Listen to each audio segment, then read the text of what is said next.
And one of the great things about the human species is that we have this remarkable organ, the brain. La tête dans le cerveau. Biologie, cervelle, synapses, neurosciences, physique. The human brain really is the most unique gift of our species. Avec Christophe Rodeau. Je vous parle souvent d'études IRM, de leurs belles images et de leurs limites. Aujourd'hui, nous allons voir qu'avec de tels outils, sans faire appel à des notions de métaphysique, il est possible de trouver de l'activité cérébrale chez un saumon mort. La tête dans le cerveau.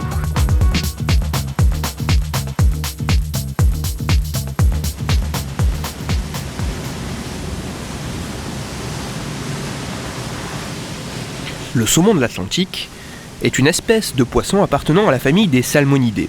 Il vit dans les zones tempérées, fraîches et froides de l'océan Atlantique. Ce poisson mesure jusqu'à 1,20 m pour les femelles et 1,50 m pour les mâles. Il pèse jusqu'à 26 kg avec un record de près de 36 kg et vit entre 9 et 11 ans. Il est prisé pour sa chair crue, fumée et cuite et est élevé de façon intensive depuis les années 80. Le saumon de l'Atlantique a également une propriété exceptionnelle.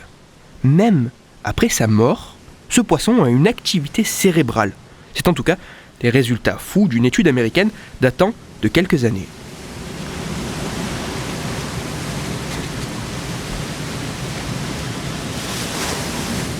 Pour arriver à ces résultats surprenants, les scientifiques ont fait passer une expérience extrêmement simple à un saumon de l'Atlantique mort. Ce saumon mesurait environ 45 cm pour 1,7 kg et a été placé dans une machine IRM. Le poisson devait observer une série de photos. Celles-ci représentaient des personnes exprimant une émotion. Le saumon avait pour tâche d'identifier les émotions exprimées par les personnes sur les photos.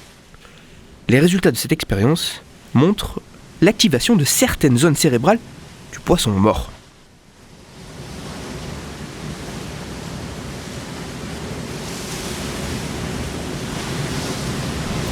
Canular ou révolution. Cette étude est soit un énorme canular, soit totalement révolutionnaire, poussant à reconsidérer tout ce que l'on pensait savoir sur la vie et la mort. La réponse est ni l'un ni l'autre. Cette étude n'est pas un canular, mais cela n'est pas non plus une sorte de révolution scientifique, car l'un des critères permettant de déterminer qu'un être vivant ne l'est plus est l'absence d'une forme d'activité cérébrale. Le saumon est bien mort, et l'activité observée ne devrait pas l'être. Alors, comment expliquer de tels résultats ? Afin de répondre à cette question, il faut se pencher sur ce qui est mesuré lors d'un examen en imagerie par résonance magnétique fonctionnelle et comment cela permet d'obtenir des images de l'activité cérébrale. Ce qu'il faut tout de suite dire, c'est que cette technique ne permet pas de visualiser directement l'activité cérébrale. En effet, ce qui peut être mesuré est la variation du débit sanguin dans le cerveau. L'idée étant que les parties ayant besoin tout à coup de plus de sang, donc d'oxygène et de sucre, seraient les parties qui travailleraient plus quand on demande à un participant de faire quelque chose de particulier. De manière un peu caricaturale, cette technique ne mesure donc pas l'activité du cerveau, mais détecte seulement les zones qui se mettraient brusquement à avoir besoin de plus de sang. Deuxième chose importante, les images obtenues que l'on peut observer un peu partout, lorsqu'on nous montre une coupe de cerveau avec de magnifiques taches de couleur, cette photo ne représente absolument pas l'activité cérébrale. C'est une image reconstruite. Cette image est reconstruite car ce que la machine récupère comme information, ce ne sont pas des images, mais des mesures d'un signal entré en interaction de façon plus ou moins importante avec le champ magnétique de l'appareil. Ce que la machine permet de récupérer comme données, c'est un tableau avec un très grand nombre de mesures de ce signal en plusieurs endroits du cerveau. Ce n'est que grâce à un travail informatique ultérieur, assez lourd, qu'il est possible de reconstruire une image. Mais à ce stade, les taches de couleur que l'on a l'habitude de voir sur une imagerie par résonance magnétique fonctionnelle pourraient être sur l'ensemble du cerveau. Pour réussir à isoler les parties du cerveau s'activant spécifiquement à la perception des émotions sur les visages, comme c'est le cas de l'expérience qu'a passé notre saumon mort, il faut souvent faire passer des expériences avec deux conditions différentes. Je m'explique.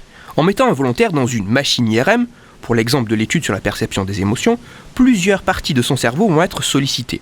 Il y aura notamment celle traitant les signaux sonores provenant de la machine, celle informant que l'individu est en position allongée, celle traitant l'information visuelle à la vue des photographies ou encore celle participant à l'intégration des émotions. Dans ces conditions, difficile d'extraire de toutes ces activations celles responsables seulement de la perception des émotions. Il faut donc une autre condition. Une condition où le volontaire fera exactement la même chose, sauf voir des personnes exprimant les émotions. Son activité cérébrale impliquera toujours vraisemblablement les zones participant au traitement des signaux sonores provenant de la machine, celles informant que l'individu est allongé ou celles des informations visuelles pour les photographies. Le scientifique récupère alors les résultats des deux conditions pour les soustraire les uns des autres. Ainsi, si basiquement j'ai le résultat des activités cérébrales d'un individu allongé dans une machine bruyante, voyant des images de personnes exprimant des émotions, et que j'enlève de tout ça le résultat des activités cérébrales d'un individu allongé dans une machine bruyante voyant des images de personnes, il ne reste seulement que l'activité cérébrale liée à la perception des émotions. Tout cela pour dire que les images d'IRM fonctionnelles sont souvent des images différentielles, des images de différence, des images de soustraction d'une condition par rapport à une autre.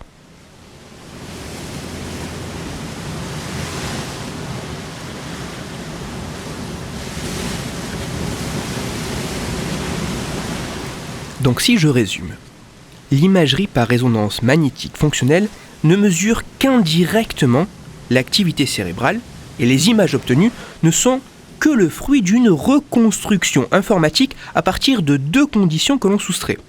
Nous sommes, vous me l'accorderez, bien loin d'une simple photographie des zones actives dans le cerveau lorsqu'on réalise une tâche particulière.